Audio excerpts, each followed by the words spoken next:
मुंबई आणि ठाणे परिसरामध्ये सीएनजीचा तुटवडा, सीएनजी पंपाबाहेर लांबच लांब रांगा, आरसीएफ कंपाऊंडमधील गेलच्या मुख्य गॅस पाईपलाईनमध्ये बिघाड.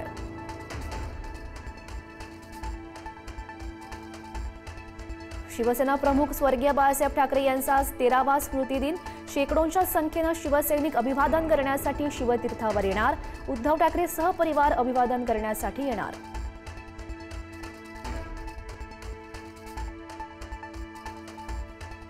नवी मुंबईमध्ये छत्रपती शिवरायांच्या पुतळ्याचं अमित ठाकरेंनी केला विना परवानगी लोकार्पण.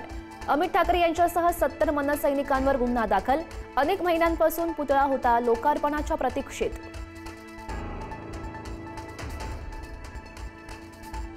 नगरपालिका नगरपरिषद निवडणुकांसाठी उमेदवारी अर्ज भरण्याचा आजचा शेवटचा दिवस. अर्ज दाखल करण्यासाठी उमेदवारांची गर्दी होण्याची शक्यता.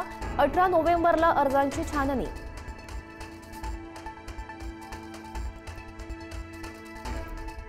स्थानिक स्वराज्य संस्था निवडणुकांमध्ये 50% आरक्षणाचं उल्लंघन झाल्याचा दावा. आज सुप्रीम कोर्टामध्ये सुनावणी. मागच्या सुनावणीमध्ये न्यायालयानं राज्य निवडणूक आयोगाला बजावली होती नोटीस. आयोग काय उत्तर देतं याकडे लक्ष.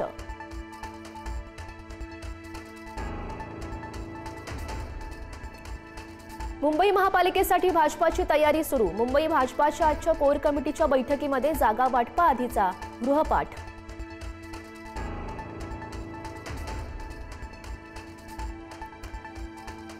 जो जिता वही सिकंदर. विरोधकांना हार स्वीकारता यायला हवी, मुख्यमंत्री फडणवीसांचा टोला. तर सिकंदर बनण्याचा राज कोणी समजू शकलेला नाही. उद्धव ठाकरेंचा फडणवीसांवर पलटवार.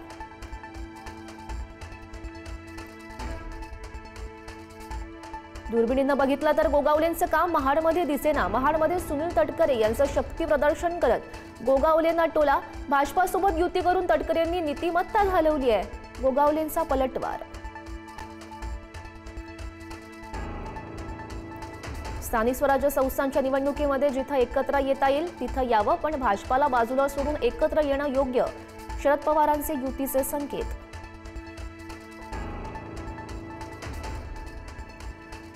शरद पवारांच्या पक्षाचं अस्तित्व संपुष्टात. मंत्री राधाकृष्ण विखे पाटील यांची खोचक टीका.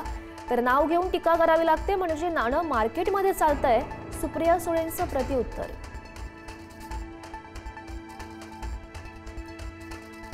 अजित पवारांच्या राष्ट्रवादीचे प्रदीप गारटकर जिल्हाध्यक्ष पदाचा राजीनामा देणार.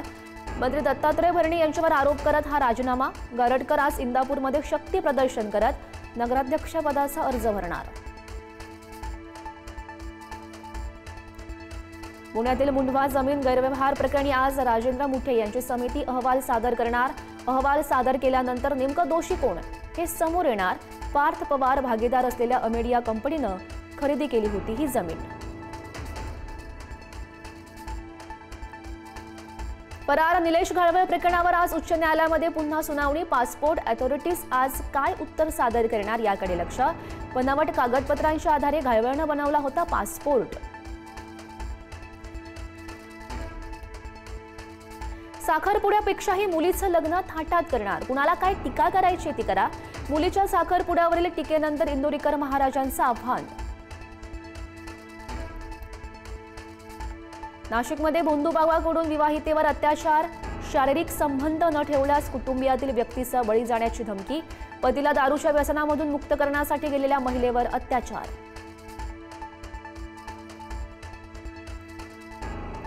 दिल्लीमध्ये स्फोट घडवणाऱ्या डॉक्टर उमरचा साथीदार आमिर रशीदला एनआयए कडून अटक. काश्मीरचा रहिवासी असलेल्या आमिरनंच खरेदी केली होती I-20 कार.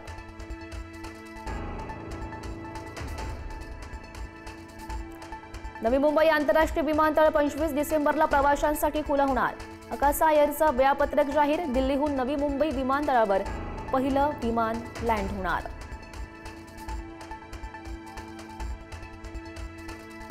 अलंकापुरीमध्ये आज संत ज्ञानेश्वर माऊलींचा 729वा संजीवन समाधी सोहळा.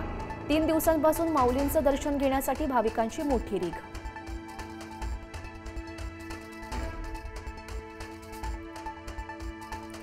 राज्यामध्ये थंडीचा कडाका वाढला. 2 दिवसांपासून तापमानामध्ये घट झाल्यानं पुणे गारठलं तर मुंबईसह राज्यात इतर ठिकाणी सुद्धा थंडी वाढली.